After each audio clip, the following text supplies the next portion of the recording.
कैसे हो बच्चों? जय श्री गणेश। देखिए, क्वेश्चन नंबर 4 है आपका एक्सरसाइज 3.1 का।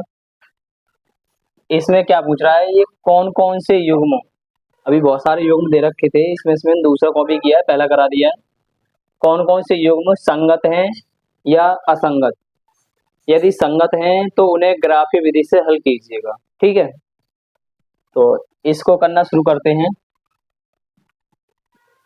देख, पहले तो इसे प्रॉपर वे में रख लिया। अभी x माइनस वाई 8 को एक्स वाई की तरफ लेके आएंगे तो इजकल टू 0। ठीक है, इसमें ये 16 दिखाई दे रहा है, इसको इधर लेके आएंगे, है ना। 3x minus 3y minus 16 is equal to 0। अब ये है आपके प्रॉपर वे, स्टैंडर्ड फॉर्म में। अब हम इसकी तुलना करते हैं जो स्टैंडर्ड फॉर्म होता है क्वाड्रेटिक इक्वेशन। तो हमारा यहाँ पर होगा a1x plus b1y plus c1 is equal to 0। हाँ, ये लीनियर इक्वेशन से कंपैरिजन कर रहे हैं हम, रैखिक समीकरण से। ठीक है, इसकी करेंगे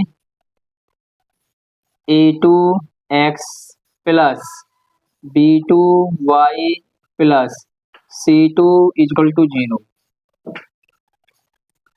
तो इधर देखेंगे तो यहाँ x का गुणांक है 1, तो a का a1 मिलेगा आपको 1, y का गुणांक है -1, तो b1 बराबर मिल जाएगा आपको -1। c1, तो c1 है आपका -8।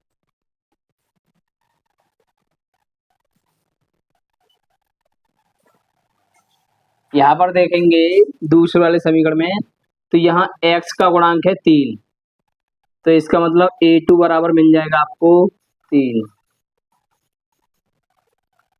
और यहाँ y का गुणांक है -3, तो यहाँ b2 बराबर मिल जाएगा आपको -3।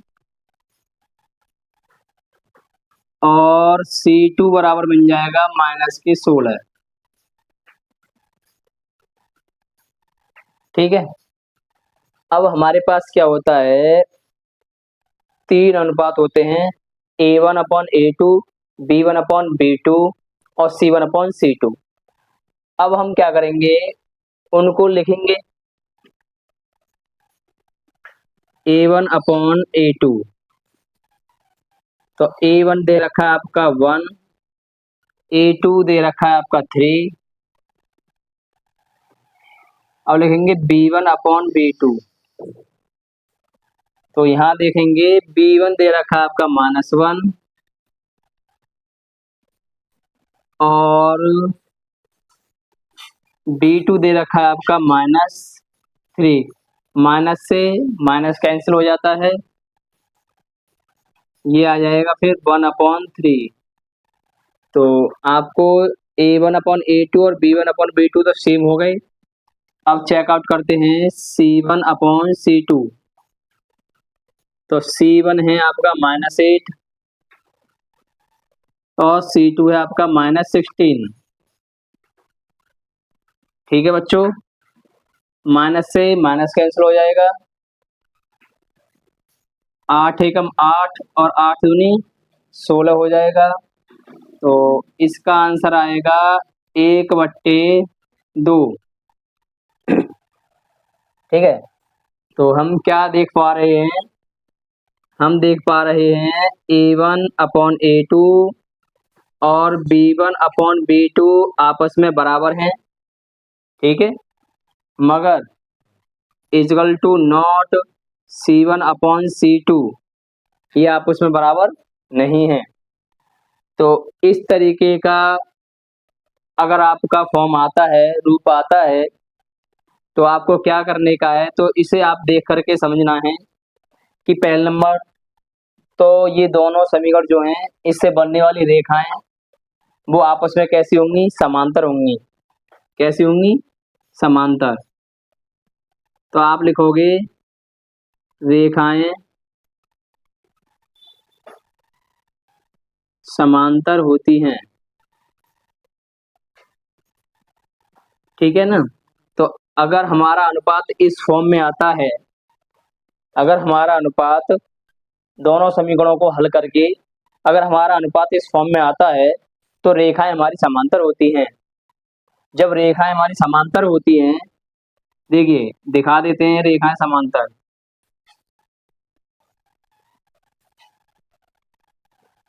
जब ये दोनों रेखाएं एक दूसरे को किसी बिंदु पर प्रतिच्छेद ही नहीं कर रही हैं तो कोई हल नहीं होगा। जैसे बोलते हैं अगर दो व्यक्ति आपस में अगर बराबर दूरी पे खड़े हैं तो कोई झगड़ा है नहीं, तो जब कोई बात ही नहीं है। अगर ये आपस में टच होते या कहीं किसी बिंदु पर प्रतिच्छेद करते तो हम मानते हैं कि एक सॉल्यूशन है, अगर दो बिंदु पर टच करे तो दो सॉल्यूशन है। तो ये आपस में टच ही नहीं कर रही, किसी बिंदु पर प्रतिच्छेद नहीं कर रही है, तो इसका कोई हल नहीं है।